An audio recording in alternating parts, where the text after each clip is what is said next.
puff of smoke there. Schumacher, Villeneuve. This is called the Senna S, turn 13, and we can see that's where many cars have been spinning. It's a downhill left-hander, only about 45, 50 miles an hour. This is more like a go-kart track in many ways than a full-blown Grand Prix circuit, unlike Suzuka or Silverstone. Very tight and twisty, and we're going to see probably quite a procession of cars. Look at Barrichello there, weaving from side to side. It's that kind of movement that really pumps heat into the tyres. And then Eddie Irvine in the Ferrari, you can see the wide, bulbous cockpit sides of that Ferrari. We're expecting that to be reduced to a rather more aesthetic, less draggy configuration within a few races. Now, as they come up towards the grid, we're going to expect to see them keep to one side. Now, it looks like there Schumacher comes up onto his place. Damon Hill takes his pole position. And remember, this first corner is going to be critical. Hill or Schumacher, or is Villeneuve going to be able to out-sprint both of them? I doubt it. They want to hold them on the grid for as short a time as possible.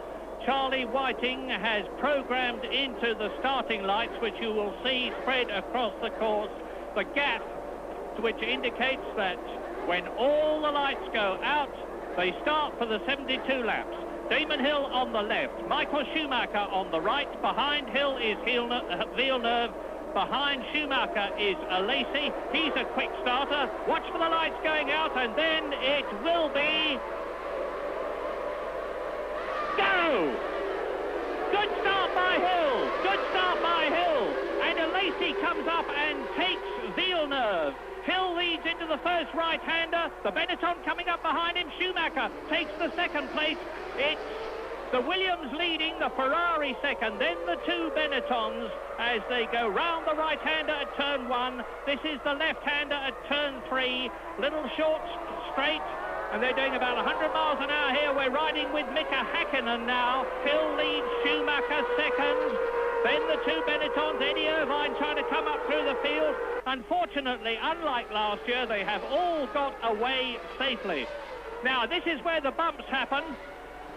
The first one is now, second now. Hill is over it, Schumacher is over it. If they all get through this time, hopefully we're going to be all right.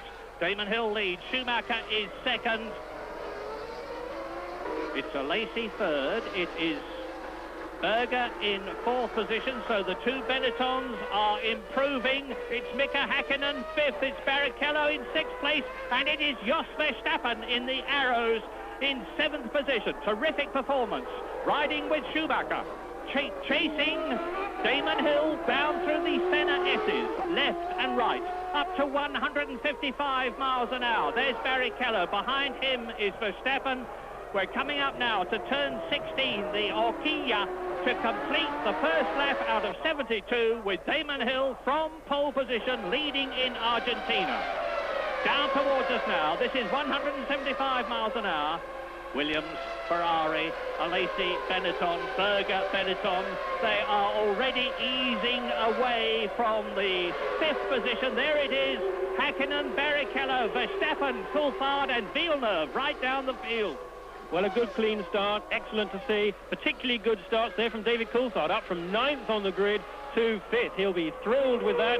On the other hand, a big disappointment for Jacques Villeneuve there, 3rd on the grid, slipped right back to 9th place, just ahead of Eddie Irvine. But Benetton, if we're right in thinking that they're going to go for 3 stops, they're going to be pressurising hard. It's looking that way. Look at Alesi there, very, very close, as good as damn it, following the Ferrari of Schumacher. And Benetton should well be some of the fastest cars on the circuit, if not the fastest, if they are the only ones of the front runners going for a 3-stop strategy. That means they'll be running lighter and hence their pace. But Damon Hill is where it matters, and that's out in front, so very difficult is it to overtake here. Plus the fact that the Williams does have a significant straight line speed advantage with his Renault engine over the Ferrari behind, probably in the order of 3 or 4 miles an hour. Might not sound a lot, but that'll render it virtually impossible for Schumacher to overtake Damon Hill, even if he had the speed to do so, unless Damon makes a mistake. So just sit back and enjoy this. Damon Hill, Michael Schumacher, Jean Alesi, Gerhard Berger, 4 of the top men in Grand Prix racing, completing lap 2. At the end of the first lap, the gap was 0.6 of a second. Damon Hill is still commanding the race with a clear track in front of him, just as he had in Sao Paulo last weekend.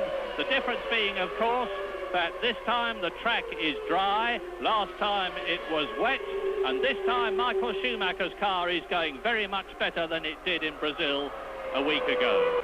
But Gerhard Berger is now the fastest man on the track in the second lap of the race, and Damon Hill had extended his lead over Schumacher by 0.2 of a second to 0.8 of a second. But really, that's academic. You can see how close they are. Between Berger and Coulthard, however, 4th and 5th, 5 seconds is the gap. Round the hairpin, that is turn 8 through the S's. Well, this is entirely consistent, I believe, with Benetton intending to make 3 pit stops in this race. Their pace is relatively good. In other words, it's virtually matching the pace of Schumacher and the Williams of Hill. And generally, Hill has been a bit quicker. I would think the indications are currently that Hill, possibly Schumacher, we don't know because Schumacher's not got a clear track in front of him. But certainly Hill is looking at a 2-stop strategy here.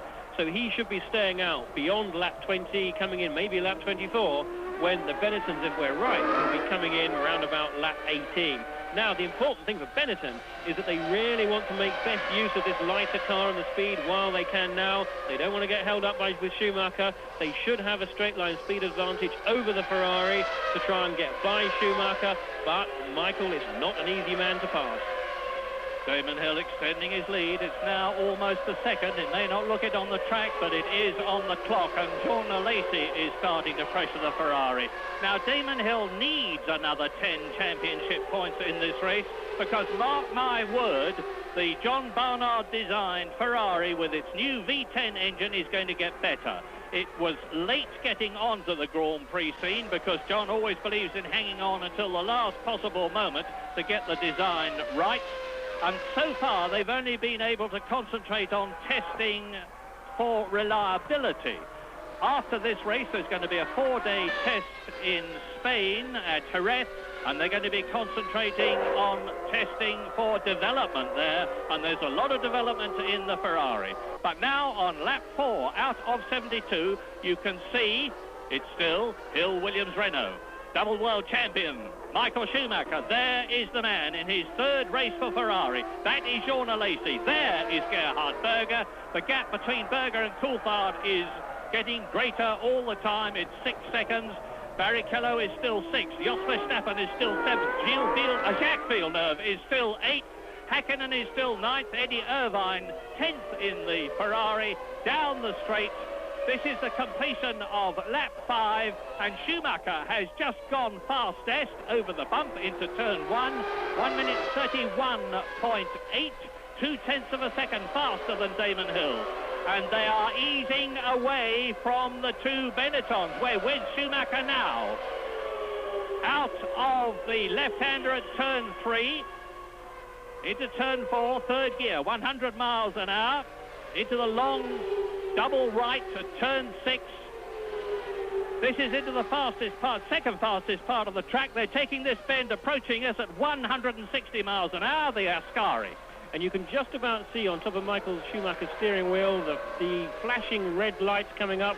We've just lost it, but when we go back, as we surely will, to an onboard view from Schumacher, they have the high rev warning lights actually set into the top of the steering wheel. So as that Ferrari V10 moves up from, say, 15,000, 15.2, 15.4 towards 16,000, more of those red lights come on, and at round about what is probably somewhere between 16,000, 16,500 revs, all of them will be on, and that's Schumacher's sign to change gear. It helps him keep the engine right at the peak of its power band so he loses nothing at all. Now, it's my guess looking at this, Schumacher is obviously pressurizing Hill hard. It looks like the Schumacher is the quicker at the moment, but again, I suspect it's because the car of Hill is heavier with more fuel than Schumacher, and therefore that it's not quite even between the two. Well, should that be the case, it demonstrates that Damon Hill is driving an even better race than he appears to be doing.